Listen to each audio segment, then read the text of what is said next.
Even statistically, rifles are safer than shotguns. I haven't been a hunter for many years, Yep. and especially a deer hunter. I would certainly sign up on that. I'd agree. The rifle is safer than the shotgun because there are less stray shots. Remember, a shotgun can hit a twig and go flying off at a 45-degree angle. A rifle shell doesn't do that. But I have told people, I received an email this week from a couple in this community that are opposed to it. They wanted us to pass a reform. The problem with the reform that Mr. Duff introduced was it had to be, I think, 1,000 feet from a residency. Plus which wipes out any hunting in Chautauqua County. There's no hunting where there isn't a building of some kind or a road within 1,000 feet. That's a fifth of a mile. Plus written permission from the people's land that you hunt on. And that's impossible. So at this point, that bill does away with rifle hunting in the county. Exactly. So what I've told people, I had a gentleman stop last week that started it in, and I says, listen, sir, write a letter with your feelings to Senator Young and Assemblyman, or Senator Young and Assemblyman Goodell, and make sure you keep a copy of it. Make sure you forward it, because I will look at this again in 2 years. The incident with the school bus in Randolph already had, or Cattaraugus County already had them. The Sheridan fire chief was a terrible tragedy. I don't know at this point whether it was a rifle or a bullet or could have been a shotgun. It could have been a shotgun. So I will watch to see what happens. But all the county can do is listen, and all we can do is pass motions, which basically is a letter to the state. And those letters probably do carry some weight, but so do the letters that these people viewing this program have. If they want to write letters, forward them to Senator Young and Andy Goodell, giving them your feelings, because the sportsman people lobbied very hard to get this bill passed.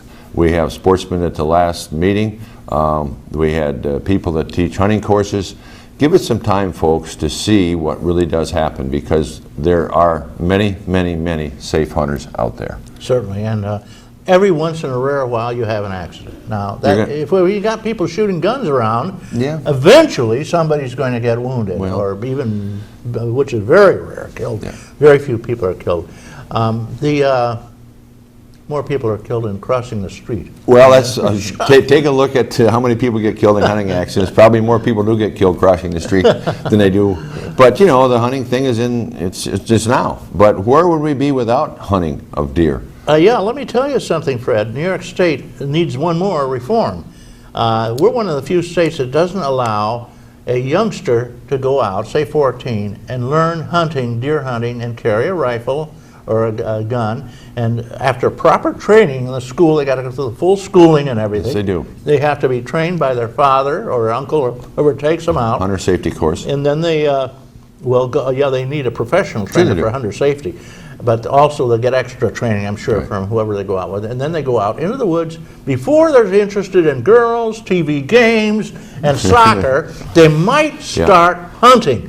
And now, fewer and fewer and fewer hunters in New York State.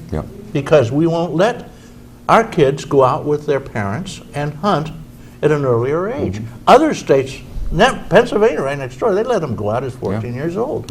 And you can take your kid out, I believe, at 14 to hunt rabbits, but not deer for some reason. And so there you go. It's getting, we have less and less hunters, and more and more deer, I might add. Allstate is really upset about that. I got a call. Good morning, caller.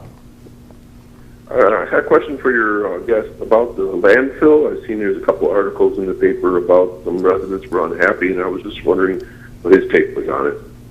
Yeah, landfills smell, all of them. Well, you know, fortunately or unfortunately, the landfill continues to expand. I was not a legislator, but that's where they chose to put it many years ago. Positive side of it, it closed many, many small dumps around the county. The problem is the money, if we were to pay the town of Ellery money, it certainly wouldn't make the smell go away. I know that we're working on what goes into the landfill now, trying to put stuff in. For example, I just heard last week that we don't like to take a lot of plasterboard because that helps break down and create the smell. The planning board has certainly, as you saw in the paper, went there and spent some time. That was the first step in this moratorium they put on the building, of expanding the landfill, because right now we're going to have to make a decision to expand the landfill. I think If the landfill was sold, I'm not sure it would change the smell issue. And I do not know, I know Vince Horrigan, who just got elected for Dick Babbage's seat as legislature, went out just last week and met with some residents. So the landfill is going to be a continuing discussion, how we can curtail the smell of it. I don't honestly know whether we go ahead and expand it. Here again, we've got to if we're going to maintain the landfill. On the other hand, the production of methane gas and the cogeneration of electricity is generating us some funding. So right now, I think the big deal is make sure the wells up in that area are safe and see what we can do with the smell. So we're going to continue to work on that. I know the county executive is aware of it. I know Mr. Arden Johnson and the Ellery board is aware of it. And so now we'll see where it lands. But I don't have any answers to that question. I have visited other landfills across this state that have been privatized. They still smell. They still smell, but they've done some things. So they've offered to buy the homes of the people who live there. I don't know if that's a possibility for the county. Sure, I wouldn't buy a home. I wouldn't move into the area. Well, you wouldn't move into the area, but is the smell bad enough? Is there something that these private entities that own these landfills, hey, we'll buy your place? Or spread perfume around. You know, I don't know. I don't have an answer, but I'm sympathetic to the people who live there. I am too. It's a horror story, but unfortunately, it's not going to change. We generate millions of tons of garbage in this county and around, and it's got to go somewhere. What are we going to do? Dump it in Lake Erie? I mean, you got to put it somewhere. That's right. And if you don't like that, stop putting garbage in your pail. You know, stop using garbage. We have to have a landfill. Eat everything. You know, or make a little compost heap out in your backyard. Fred Crosscut here. The landfill happens to be a gift. It's a wonderful gift. Way back when, our ex-New York State replacement for Andy, the person Andy Goodell replaced, was Bill Parment. And Bill Parment was in the legislature. But before that, he was in the county on the planning board. And he is the one who planned and developed that county landfill. And it's a godsend. A lot of places have to spend a fortune shipping their stuff out of the state, even out of the country, some of them. We have the largest undeveloped area of landfill in the eastern United States because of this, and let's use it. I'm sure maybe they could spread perfume around it, but I don't think that's realistic. You're going to have smells, period. Live with it. We have to live with it. Maybe buy out those homes. Maybe that should be a buyout, you know, somehow. Well, that's the thought. Or supplement, you know. Somebody's going to buy the home, even though it smells. They say, I don't care. I got a nice home here for half price.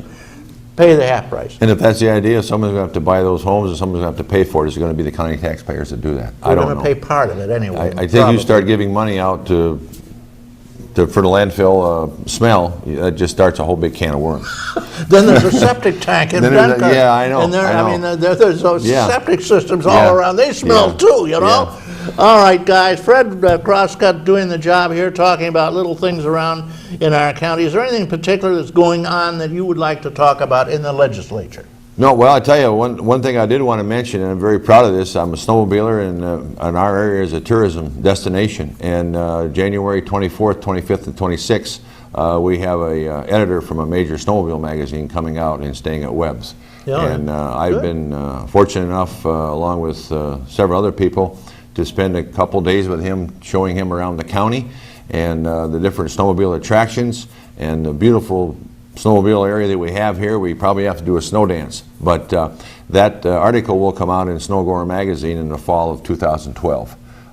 They were going to come in last year and spend some time, and the weather didn't cooperate. I only hope that it does this year, and I know myself, we'll get together some people from Kennedy, Stockwell Lake Snowmobile Club. We'll be spending a day with the individual, going over towards the Clymer French Creek area, and then they'll spend a day going over in the Stockton, Cassadaga area too. Good. So a little editorial aside on that one. Yeah, and I'm very proud to be a part of that. And as far as the legislature, we're going to be back in another month. We'll find out about this Marcus Millchap situation, report back to that. But people do call me. I'm in the book, and I do appreciate your calls. What's your number? Give me a number. My home phone is area code 716, area code same as yours, 761 888-761-6645. Yeah, Be happy to talk to you. Whenever I call in, you're either responding out right on the phone. Well, I or you intend get on right doing back, it. I don't take serving my constituents lightly, and that's not a political statement. You know, I enjoy it. I try to make a difference. I'm not going to sit here and brag about what we do or complain about what we don't do.